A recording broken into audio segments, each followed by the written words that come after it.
அஸ்ஸலாமு அலைக்கும் வரஹ்மத்துல்லாஹி வபரகாத்துஹு. ரமலான் மாத இரவுகளில் நின்று வணங்குதல். அல்லாஹுடைய தூதர் ஸல்லல்லாஹு அலைஹி வஸல்லம் அவர்கள் கூறினார்கள், நம்பிக்கை கொண்டு நற்கூலியை எதிர்பார்த்து ரமலான் மாதத்தில் நின்று வணங்குகிறவருடைய முந்திய பாவங்கள் அனைத்தும் மன்னிக்கப்படும்.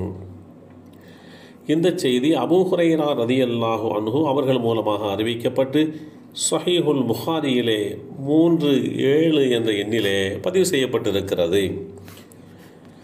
ரமலான் மாத இரவுகளில் அதிகமாக நின்று வணங்கி வழிபடுகின்ற வளமை நம் சமுதாய மக்களுக்கு மத்தியிலே உண்டு. அல்லாஹுடைய தூதர் ஸல்லல்லாஹு அலைஹி வஸல்லம் அவர்கள் பொதுவாக சொல்வார்கள், கடமையான தொழுகைக்கு பின்னால் சிறந்த தொழுகை இரவு தொழுகையாகும்.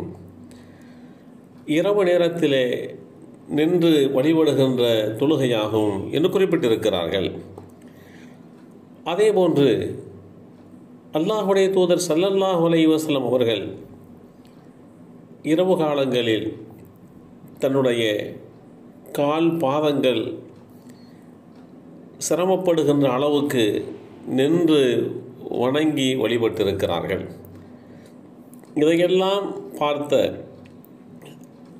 அவர்களுடைய துணைவியார் அன்னை ஆயிஷா அம்மையார் ரலியல்லாஹு அன்ஹா அவர்கள், அல்லாஹுடைய தூதரவர்களே, ஏன் இவ்வளவு சிரமம் எடுத்துக்கொள்கின்றீர்கள் என்றெல்லாம் ஆச்சரியப்பட்டு கேள்வி எழுப்பிய செய்திகளெல்லாம் உண்டு. ரமலான் மாதம் என்றாலே அந்த மாதத்தில் அடியார்கள் தன்னை படைத்த இரட்சகனோடு நெருங்கிய தொடர்புகளை ஏற்படுத்துகின்ற வணக்க வழிபாடுகளில் ஈடுபடுவார்கள். பகலெல்லாம் நோன்பிருந்து படைத்த இரட்சகனுடைய கட்டுப்பாட்டில் வந்து விடுகிறார்கள்.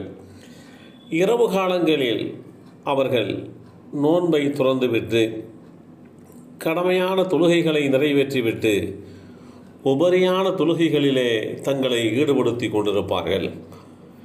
அப்படி ஈடுபடுத்தி கொண்டிருக்கக்கூடிய அவர்கள் இந்த புனிதமான ரமலான் மாதத்தில் நம்மை படைத்த இரட்சகன் நம்மை பாவங்களிலே இருந்து பரிசுத்தப்படுத்திவிட வேண்டும் என்கின்ற ஒரே ஓர்மையோடு இப்படி இரவு காலத்தினுடைய வணக்க வழிபாடுகளில் ஈடுபடுவார்கள்.